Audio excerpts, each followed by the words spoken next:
पिछले दिन हम लोग चर्चा कर रहे थे कंज्यूमर राइट्स के बारे में। Really consumer rights is essential for the welfare of the betterment of the general people because all people are consumers. All people are consumers, and they consume directly or indirectly so many goods and things, and it is necessary to know about the rights of consumer protection. यानी यह आवश्यक है कि उपभोक्ताओं का संरक्षण क्या है, क्यों आवश्यक है। आप सबको ज्ञात है, जैसा कि पहले के टॉपिक में हम लोगों ने देखा था कि विभिन्न तरीकों से उपभोक्ताओं का शोषण होता है, चाहे वह भोजन से संबंधित मामला हो, खाद्य पदार्थ से संबंधित मामला हो, पहनावा ओढ़ावा से संबंधित मामला हो, या विभिन्न वस्तुओं का जैसे कि फर्नीचर्स है, या व्यक्ति के संपूर्ण जीवन में काम आने वाली तमाम वस्तुएं हम खरीदते हैं, उसको तैयार करवाते हैं। तो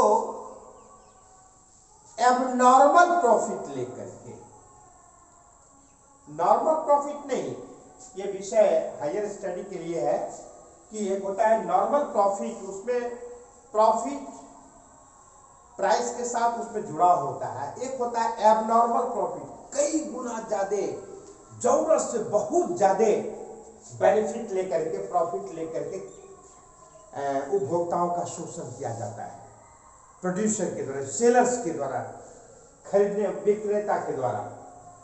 तो इस प्रकार से शोषण होता है। दूसरा होता है क्या कि विभिन्न वस्तुओं को जब खरीदने के लिए कस्टमर पहुंचते हैं, उपभोक्ता पहुंचते हैं, तो क्या होता है मालूम है कि सामान कम दिया जाता है, वजन कम दिया जाता है, या वजन भी यदि सही दिया जाता है तो उसमें वस्तुओं में मिलावट रहती है। इंफीरियर वस्तु को भी सुपीरियर वस्तु मान करके उसको प्रयोग में ले आया जाता है और ज्यादा से ज्यादा रुपये ऐंठे जाते हैं।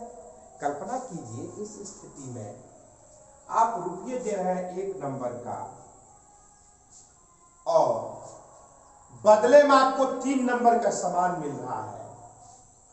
आप ब्रांडेड कंपनी का सामान ले रहे हैं और उसमें नकली सामान रहता है। जिस वस्तु का कीमत 50 रुपया है उसको आप 150 रुपया में लेते हैं, 125 रुपया में लेते हैं। इस प्रकार से शोषण होता है। तो इसके रोकथाम के लिए उपाय किए गए।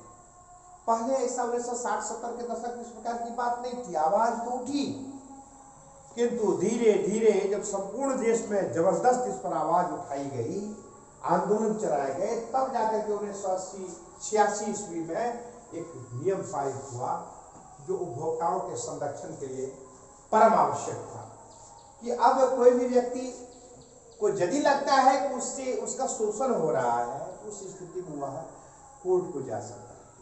यह राष्ट्रीय स्तर पर एक कोर्ट है, उपभोक्ता न्यायालय है। उसमें संपूर्ण देश के उपभोक्ताओं के लिए अदालत खुली होती है। किंतु प्रश्न उठता है, आप लोग सोचिए, यदि किसी व्यक्ति को लगे कि वह उसका शोषण हो रहा है, उससे ज्यादा रुपये लिया है, उसको मिलावट के सामान दिए जा रहे हैं, इंफीरियर सामान दे रहे हैं, कम सामान दिए जा रहे हैं, रुपये ऐंठे जा रहे हैं, तो इस प्रकार से शोषण होता है, तो वो कहाँ जाएगा? तो इसका हाई कोर्ट, इसका जो नेशनल कोर्ट है वो दिल्ली में, इसका कोर्ट जो है वो देश के किसी एक स्थान में है। तो वैसी स्थिति में क्या समस्तीपुर जिला का मान लीजिए किसी को 100-200 रुपये का चूना लगा दिया है, वो परफेक्ट हो गया, जानकारी मिल गई है कि इतना रुपया का ज्यादा अतिरिक्त लाभ लिया जा रहा है उस उपभोक्ता से, कंज्यूमर से, तो क्या करेगा? यहाँ से दिल्ली जाएगा, दिल्ली के नेशनल कंज्यूमर फोरम में जाएगा, वहां फाइल करेगा केस, वेरिफिकेशन होगा, 2-4 तारीखें होगी, एवं प्रकार से ये केन प्रकार जाने आने सब मिला जुला के वकील वगैरह को खर्च ले दे करके उसको माना कि 25,000 रुपया लगा।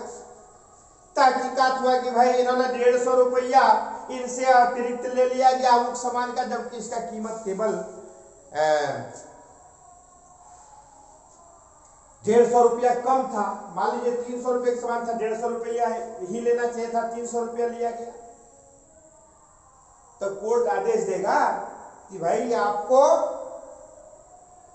150 रुपया ही लेने के लिए अधिकृत किया जाता है, आप बाकी जो 150 रुपया दिए हैं अतिरिक्त लिए हैं वो आप लौटा दीजिए। कल्पना कीजिए, खोदा पहाड़ निकली चूहिया, वो भी मरी। कल्पना कीजिए 25,000 रुपया उसको प्राप्त करने में खर्च, इसलिए इसका मुआवजा दिया जाता है, क्षतिपूर्ति दी जाती है। किंतु हर किसी व्यक्ति को यहां से देश की राजधानी में पहुंचना या राष्ट्रीय स्तर पर जो अदालत है वहां पहुंचना, it is impossible generally to almost all peoples. For the betterment of the people, for the providing more facilities, government decided it will be better to establish states consumer courts। ये अच्छा होगा कि वह राज्य के स्तर पर भी बनो, प्रत्येक राज्य के स्तर पर, प्रत्येक राज्य के स्तर पर। फिर भी व्यापक दूरी है, बहुत दूरी है। तब हुआ क्या कि नहीं, जिला स्तर पर भी अदालत होना चाहिए। तो जिला स्तर पर अदालत जब हो तो संभव है कि बगल अगल वाले भी 10-20 किलोमीटर 50 किलोमीटर के रेंज में है, तो डिस्ट्रिक्ट को जा सकता है अपनी शिकायत को लेकर के। लेकिन अब और भी अधिक सुविधा के लिए विचार चल रहा है, अभी हुआ नहीं है, मैं क्लियर करना चाहता हूं। विचार चल रहा है कि जिला से और नीचे में यानी अनुमंडल स्तर में भी होना चाहिए, अभी हुआ नहीं है, ताकि आम उपभोक्ताओं को अपने हक के लिए, अपने अधिकार के लिए, उनका जो शोषण हो रहा है उससे मुक्ति के लिए, उससे निजात पाने के लिए जिला स्तर पर भी उपभोक्ता अदालत है और उससे भी नीचे के स्तर पर भी अदालत की आवश्यकता महसूस की जाने लगी है। तो इस तरह से ये जो उपभोक्ता अदालत है, इसमें उपभोक्ताओं को के संरक्षण के लिए विभिन्न प्रकार के डिस्प्यूट मैटर्स को के निष्पादन के लिए इस प्रकार के 3 स्तर पर, देश में 3 स्तर पर के न्यायालय हैं। उपभोक्ता से संबंधित एक राष्ट्रीय स्तर पर का उपभोक्ता अदालत है, राष्ट्रीय उपभोक्ता अदालत, दूसरा स्टेट उपभोक्ता अदालत, और तीसरा जो है वह है जिला स्तर पर के ये उपभोक्ता अदालत। इसमें याद रखेंगे कि यदि कोर्ट को पता चल जाए कि वास्तव में इनके साथ अन्याय हो रहा है, कैंडिडेट का शोषण हो रहा है, आम पब्लिक का, उपभोक्ताओं का, तो ऐसी स्थिति में वो उन्हें पनिश्ड भी किया जा सकता है, उन्हें अतिरिक्त भी जुर्माना वहन करना पड़ सकता है। और खास करके चूंकि उपभोक्ताओं को पता ही नहीं चलता है कि उनके क्या अधिकार है, उनके लिए संरक्षण के लिए, उनका शोषण नहीं हो, उसके संरक्षण के लिए क्या क्या उपाय किए गए हैं, इसके बारे में जानकारी ही नहीं है। इसलिए यह आवश्यकता और भी अधिक हो गई है कि लोगों को जानकारी हो सके, जनसामान्य को यह बात पता चल सके उनके संरक्षण के लिए क्या क्या उपाय किए गए, क्या क्या अधिकार प्रदान किए, क्या क्या अदालत, कौन कौन सी अदालतें हैं। और ये केवल वेजेज के ही अंतर पे, ये विभिन्न खाद्य पदार्थ के विभिन्न वस्तुओं की खरीदने के ही संदर्भ में नहीं है, बल्कि वेजेज के भी अंतर मामले में पिछले दिन के कक्षा में हमने स्पष्ट किया था।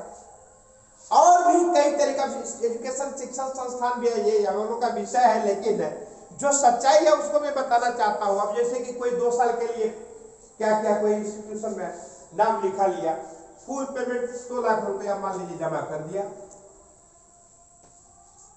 मेडिकल का कोर्स की तैयारी कराएंगे 2 साल में, 2 साल तक लोगों ने एडमिशन भी किया, और पता चला कि 6 महीना या 8 महीना या 9 महीना के बाद मतलब all those students they are unsatisfied to the teaching of that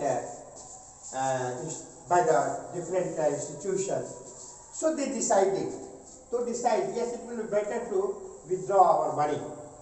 अब हम आगे नहीं पढ़ना चाहते, हम कहीं दूसरे जगह नाम लिखाना चाहते हैं। अब ये क्या करेगा, ये कहेगा कि भैया हमको पैसा लौटाओ, ज्यादा से ज्यादा आप 1 साल पढ़ाए हो, 1 साल का ले लो पैसा, बाकी पैसा लौटाओ। और वो इंस्टीट्यूशन वाला कहेगा कि हम पैसा नहीं लौटाएंगे, आपका हमारा 2 साल की बात हुई है। हाँ, तो वैसी स्थिति में भी yes they have right to go to court to file a case against to that institution, against to that organizer, against to that concerning person, and file a case. यानी उस व्यक्ति, उस पर्सन, उस ऑर्गेनाइजर, उस संस्थान के विरुद्ध उन्हें अधिकार है कि वो न्यायालय को जाएगा और अंततः उन्हें उनका शेष राशि लौटाई जाएगी। इसी संदर्भ में एक मेडिकल ऑफिसर की बात आई। उन्होंने क्या किया था मालूम है? उन्होंने क्या किया, तो एक व्यक्ति पेशेंट पहुंचा, उसको आंख का ऑपरेशन किया, गलती से आंख उसका ध्वस्त मतलब बर्बाद हो गया, रोशनी पूरी चली गई। तो उन्होंने डिस्ट्रिक्ट कोर्ट में किया, डिस्ट्रिक्ट कोर्ट में इधर उधर हुआ, जो भी हुआ नहीं आया पक्ष में, हाई कोर्ट में गया, हाई कोर्ट से फाइनल आया जजमेंट कि नहीं, वो डॉक्टर की लापरवाही के कारण से आंख की रोशनी गई, इसीलिए डॉक्टर को उस खर्च को लौटाना है और साथ ही साथ 5 लाख रुपया मुआवजा के रूप में डॉक्टर को देना है, और दिया गया। तो इस प्रकार से अधिकार जो प्रदान किए गए हैं उनके संरक्षण के लिए, उपभोक्ताओं के संरक्षण के लिए, ये विभिन्न क्षेत्रों में जहां कहीं भी डायरेक्टली और इनडायरेक्टली उपभोक्ता को लगता है, वो इस प्रकार से वो उनके संरक्षण के लिए उपाय किए गए हैं, अधिकार प्रदान किए गए हैं। इस प्रकार से विभिन्न अदालतें भी हैं, और इससे भी ज्यादा जरूरत है to aware to almost all consumers, जागरूक बनाना। इसलिए स्लोगन वगैरह भी जागो ग्राहक जागो, ये क्या है, ग्राहकों को, कंज्यूमर को अवेयर किया जा रहा है ताकि वो अपने अधिकार को जाने, उसके लिए संरक्षण के लिए क्या क्या उपाय किए गए हैं उनको जाने। आज की कक्षा में इतना ही, धन्यवाद।